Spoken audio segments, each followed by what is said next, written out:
دوسری چیز یاد رکھو، گرل فرینڈ جب چاہے آپ کو چھوڑ سکتی ہے، بیوی باؤنڈ ہوتی ہے، جب تک آپ ڈیورس نہیں دو گے وہ آپ سے علیحدہ نہیں ہو سکتی. اس لیے انسان کو اس کے اپنے ہونے کا احساس ہوتا ہے. ہماری عدالتوں نے حرام خوری کر کے اور ہمارے کچھ مذہبی اسکالر نے حرام خوری کر کے عدالتوں کو خلا کا رائٹ دے کے بیوی اور گرل فرینڈ میں یہ فرق ختم کر دیا ہے.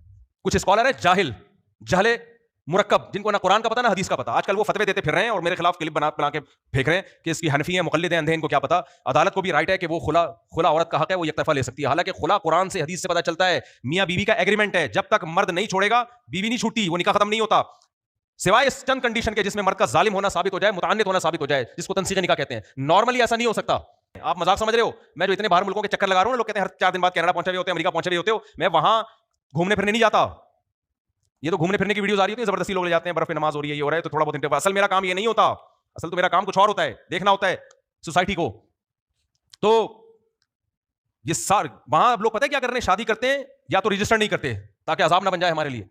کرتے ہیں پہلے جائیداد اپنے بھائی کے نام کر دیں گے، پھر شادی کریں گے. یار یہ ہم سے طلاق لے کے نہ چلی گئی یا ہم نے چھوڑنا پڑ گیا، تو اتنے عذاب میں ڈال دیا نا انہوں نے لوگوں کو. اس لیے قرآن نے کہا کہ وازواج مطہرہ، تمہیں جنت میں جو خوبصورت حوریں ملیں گی بیوی بنا کے لاؤں گا، تمہیں یہ احساس ہوگا یہ کس کی ہیں؟ میری. جب تک میں نہیں چھوڑوں گا یہ کہیں جانے والی نہیں ہے. اسی پہ انسان محبت کرتا ہے، اسی پہ اس کے ساتھ وفا کرتا ہے انسان. سمجھتے ہو گے نہیں سمجھتے؟ تو یہ جنت ہے جو اللہ نے نیک لوگوں کے لیے تیار کر کے رکھی ہے. آگے بھی بہت دلچسپ آیتیں ہیں، وقت بہت ہو گیا تو یہ تو پورا مہینہ چلتا رہے گا انشاءاللہ. میں خلاصہ نہیں بیان کرتا، میں سلیکٹڈ آیتیں بیان کرتا ہوں. تو آج 2 چیزیں بہت اہم ہیں جو اللہ نے علامات بیان کی ہیں. پہلی علامت نماز قائم کرتے ہیں، دوسری مسلمان کنجوس بولو نہیں ہوتا ہے، اللہ نے جو رزق دیا اس میں سے خرچ کرتا رہتا ہے. اور تیسری جو ہم نے اہم ترین آیت کہ یہ کلام اللہ کا کلام ہے، اس کا انکار ہلکا جرم نہیں ہے. اور جو نیک اعمال اختیار کریں گے اللہ کہتے ہیں بشر الذین آمنوا، بشارت کہتے ہیں اس خوشخبری کو جو آپ کے رونگٹے کھڑے کر دے.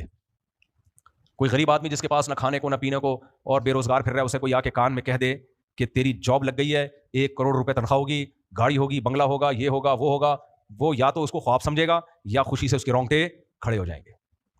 تو اللہ کہتے ہیں ایسی خوشخبری سنا دیں، ہلکی خوشخبری نہیں ہے. اور یہ کس کی طرف سے ہے؟ اللہ کی طرف سے ہے.